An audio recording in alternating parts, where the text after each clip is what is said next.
Hi everyone. As you can see, a first for this channel. I've actually put an effort to dress up a little today, and the only reason you're seeing me like this and not in my PJs as usual is because this was what I wore to uni today.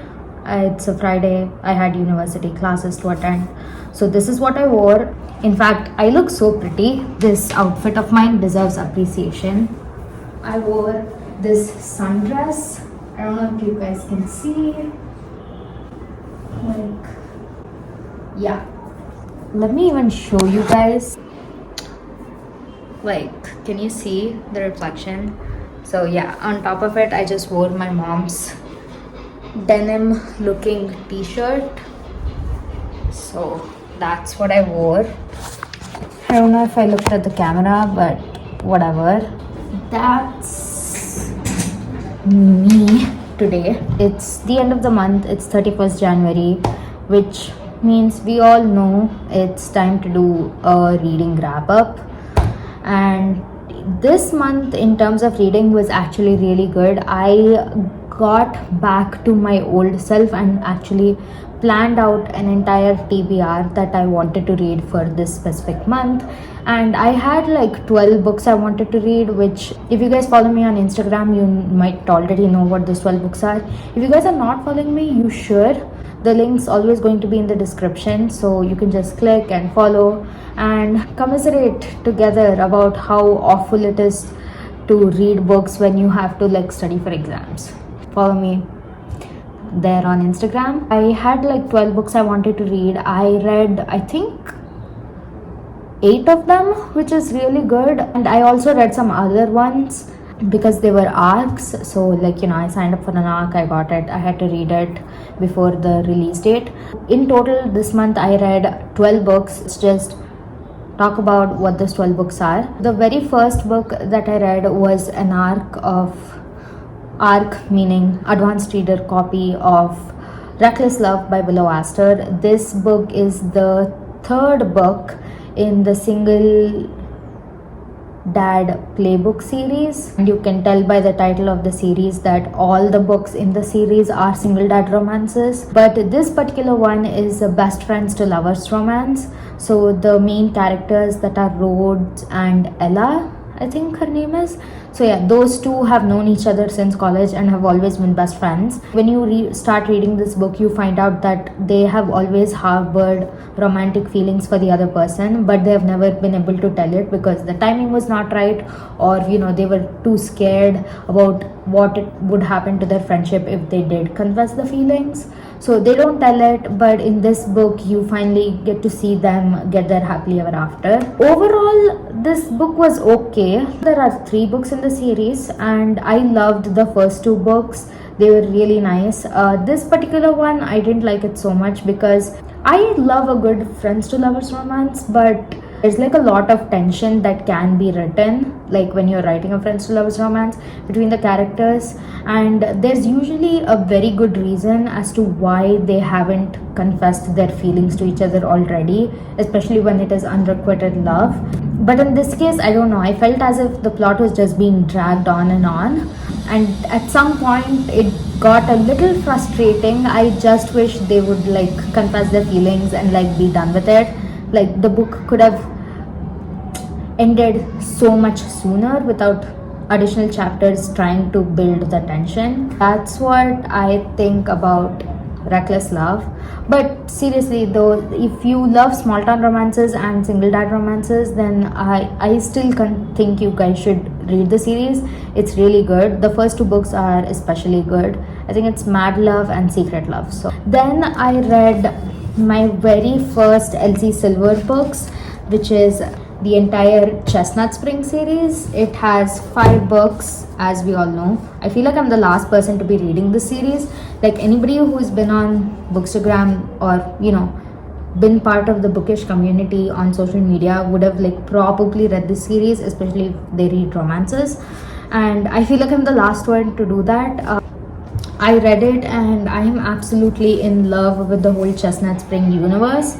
Like, I feel so bad that I didn't read Elsie Silver's books sooner because they were just so good. Like, I had so much fun reading.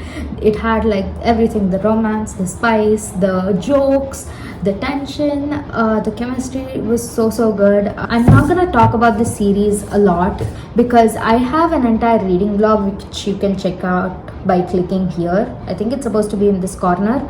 You can do that. So there's like an entire reading vlog of me reading all the 5 books in the series, and you'll get to like hear all my thoughts about it. I just wish I read Elsie Silver's books last year, so by this year I could have started reading the Rose Hill series, but never mind, I'm going to get to that series very soon as well. So while you're checking that video out, subscribe to my YouTube channel as well, because why not? I hope you guys check out that video about the book series. I just really loved it. I am definitely going to be reading all of Elsie Silver's releases from here on out. After this, I read Luna and the Lie by Mariana Zapata. I realized that it had been a really long time since I read a Mariana Zapata book. The last one I read was Culty during last year, and I really liked Culty, so this time I decided to read Luna and the Lie. And in this one, Luna Allen is a mechanic,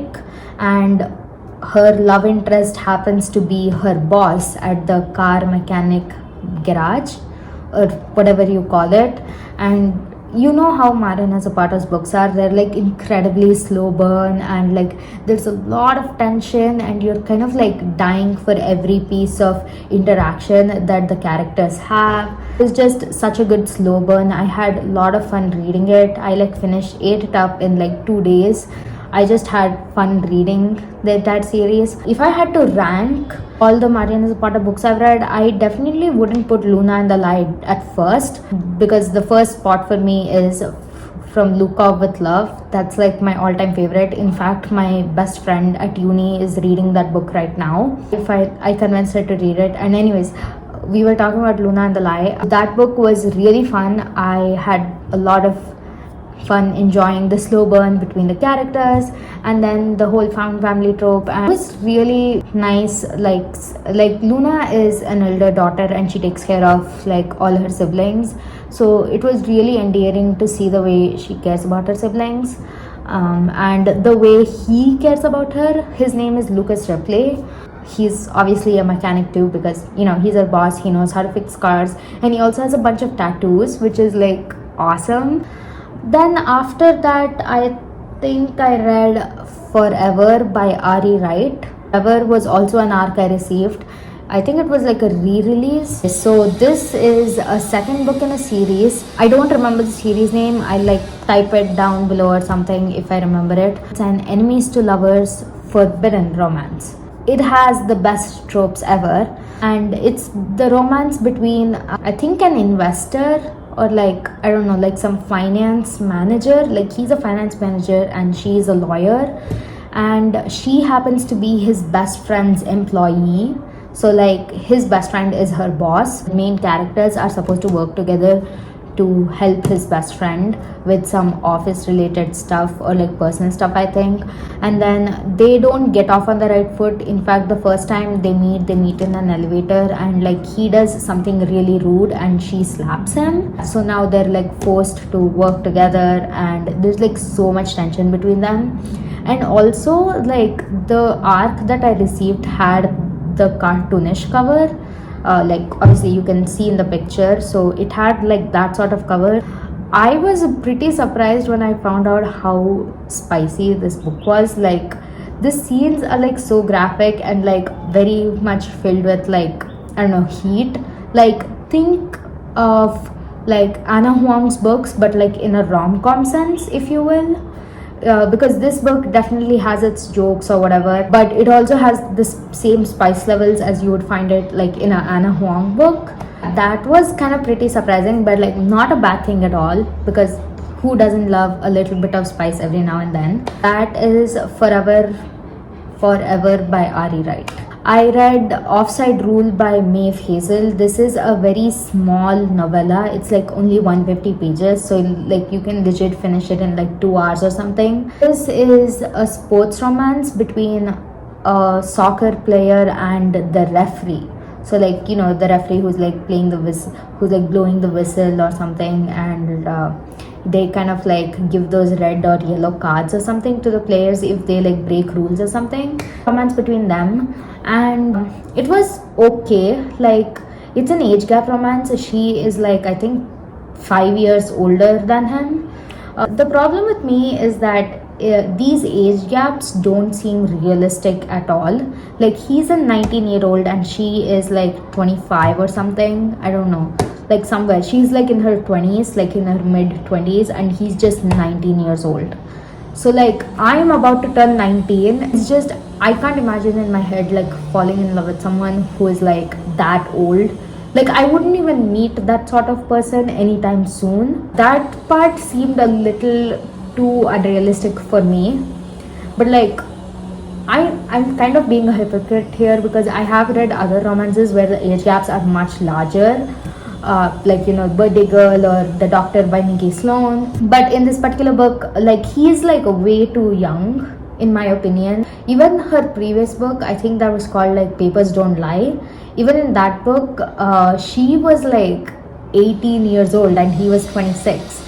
And it just kind of rubbed me the wrong way, if you know what I mean. I mean, of course, this is just my opinion. This is just my thoughts, and like, it's just me talking about the book. That's it. Offside Rule was okay. Like, I didn't really think much of it. It was just a very quick read. Then after the Offside Rule, I read Home Before Dark by Riley Sager, or Sager, however you want to pronounce it. And this book I actually read because one of my viewers on YouTube commented on one of my older videos telling that I should check this book out because she thought it was one of the best books she read. Like, I'll put the picture of the comment here so you guys can see. She is so right. I loved this book so much. I immediately gave it 5 stars. Supernatural thriller. It's about this girl Maggie. Yeah, her name is Maggie. So it's about this girl Maggie who inherits this really big mansion after her father passes away, and she's always spent her life being objectified by people because her father wrote a book about the time they spent in this mansion together as a family. And in this book he says that there are like ghosts in the house, which is why they had to leave in 20 days and they never returned back to the house. So in the present, when her father passes away, Maggie is so surprised to find out that her father still owns the house. So she comes down to the house because she doesn't believe in ghosts. She like flips houses as a profession. So she thinks that she can, like, you know, flip this house and put it on the market and just make money and move on with her life. But when she gets there, obviously strange things start happening. There's like music playing out of nowhere, even though she never like switched on the record player. Stuff like this is always happening. It's like, this book was like so creepy in the best ways. I enjoyed it a lot. Like, I'm not a big fan of like the horror genre. Like, I don't like watching ghost films, you know, like stuff like Conjuring and something. But not to worry, this book is not like Conjuring at all. Like, it's so good. The entire time you're like on the edge of the seat. You're like, what's gonna happen next, what's gonna happen next? And then every time I tried to make a guess as to what would happen next, like if I were to like predict something, it would immediately turn out to be wrong the minute I flipped the page. So like, it was that good. Like, it drags the suspense till the very end, and like the tension throughout the book is like so good. You don't find it tedious at all. I just ate it up. I was in fact getting annoyed every time my parents interrupted me while I was reading this book. I was like, oh my god, just leave me alone. I need to finish this book. I need to find out what happened. And the ending, my god, it was so surprising. Like, I did not expect that turn of events at all. So like, if that doesn't convince you to read Home Before Dark, I don't know what will. And not just Home Before Dark either, like all of Riley Sager's books you should read. I haven't read like his older books yet, which I'm gonna change. I'm gonna read all of his books. I'm just a huge Riley Sager stan. I need to like get the paperback versions of his books. Like, that's how much of a fan I am. Then I read another thriller.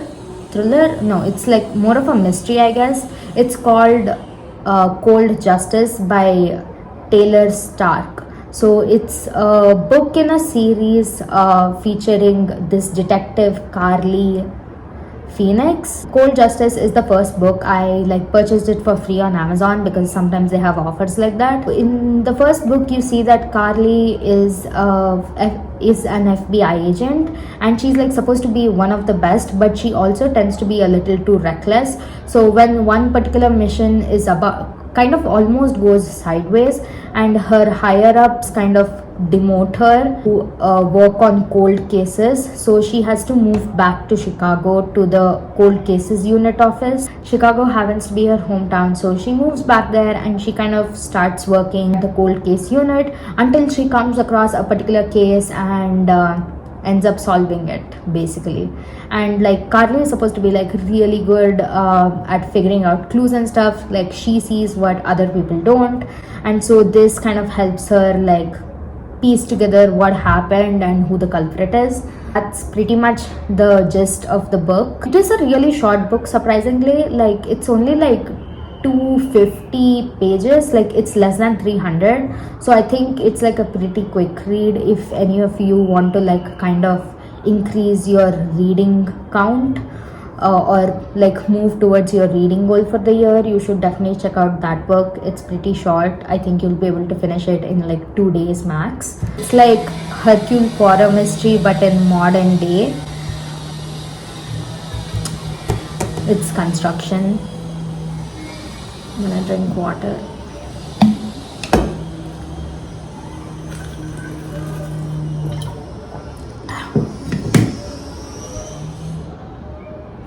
Okay, the final book that I read this month was Dear John by Nicholas Sparks. And we all would have heard of Nicholas Sparks. I'm actually pretty surprised why people don't mention his books. Like he writes romance novels. Like he was pretty much, I feel like he is pretty much like the king of romance novels, because he started writing romance like way in like early 2000s, and like most of his books have been made into movies.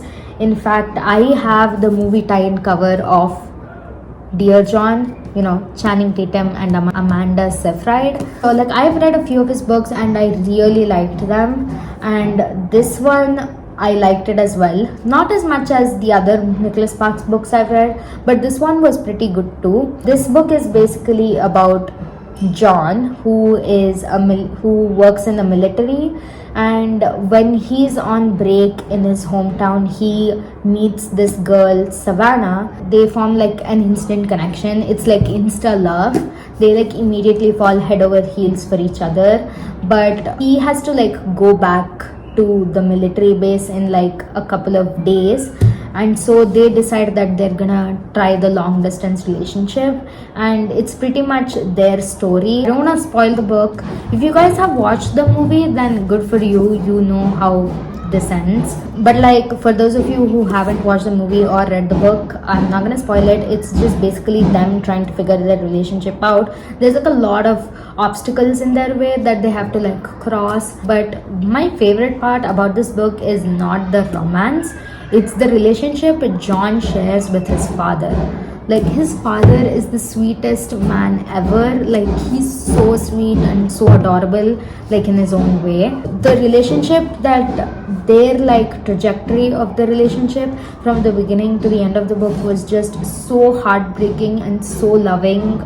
I like cried the entire time they were in the book together. Like any of their scenes I read, I was like sobbing my eyes out. Typical for Nicholas Sparks books, like most of his books are bound to make you cry, so just know that if you pick this book, you should also probably grab a couple of tissues as well. That's all the books I read in January. I can't believe it. January is already over, but I am glad that I got to read so many books this month.